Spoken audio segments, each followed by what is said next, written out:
Congratulations.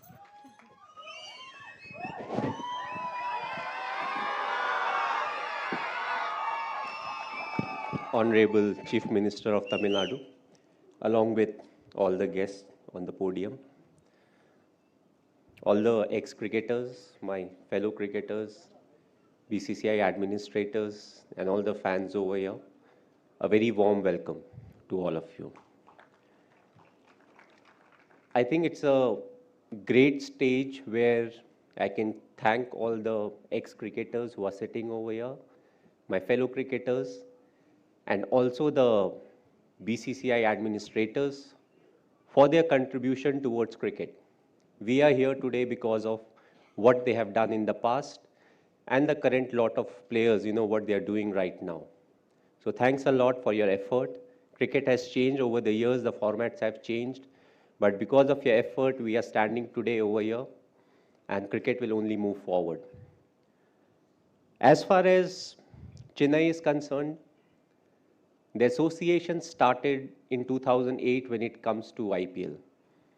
But it started before that when it came to some of the other formats. One of the most memorable being my test debut, which happened in Chennai. I never knew that I'll be picked by CSK. I was in the auction and I got picked, and it gave me an opportunity to understand a culture which was very different from where I actually came from.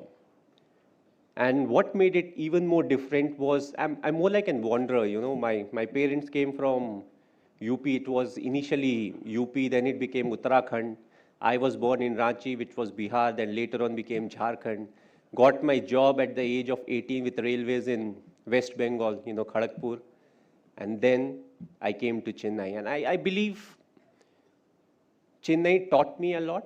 Tamil Nadu taught me a lot.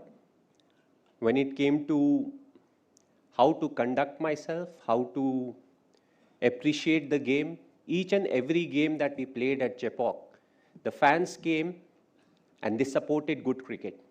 A lot of times you have that mentality where you want your team to do well, but you don't want your other team, the opponent to do well, which was never the case in Chennai. I think Sachin Paji got one of the best ovations whenever he walked into the ground, even when he was playing for Mumbai Indians. So that was the love and the understanding of the game, when it comes to the fans of Tamil Nadu, when it comes to cricket. We had a very good run. From 2008, we had a very good run when it came to franchisee cricket, but it became interesting in 2020. That was the first season where we didn't qualify to the next stage of IPL.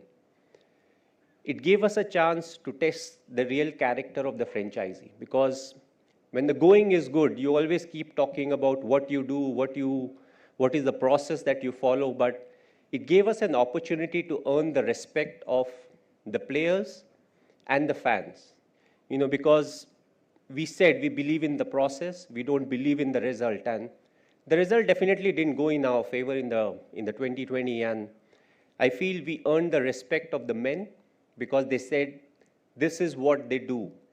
They walk the talk. And that's one of the main reasons why I believe we came back strongly and we were able to win the title this year. It will always be a challenge, and that's what cricket is all about. If the other franchises were not strong enough, we won't be talking about TRPs. But overall, it's the fan following that CSK has got, but I won't like to limit the fan following only to Tamil Nadu. I think it goes much beyond that. It goes beyond the state of Tamil Nadu, and it goes beyond the border of India. Wherever we have played, whether we are playing at Chepauk or we go to Bangalore, we go to Mumbai, we go to Delhi, or when we have played at Durban, Joburg, or Dubai, we have got the most support, wherever we needed them. So I would like to thank the fans for supporting us the way they have done.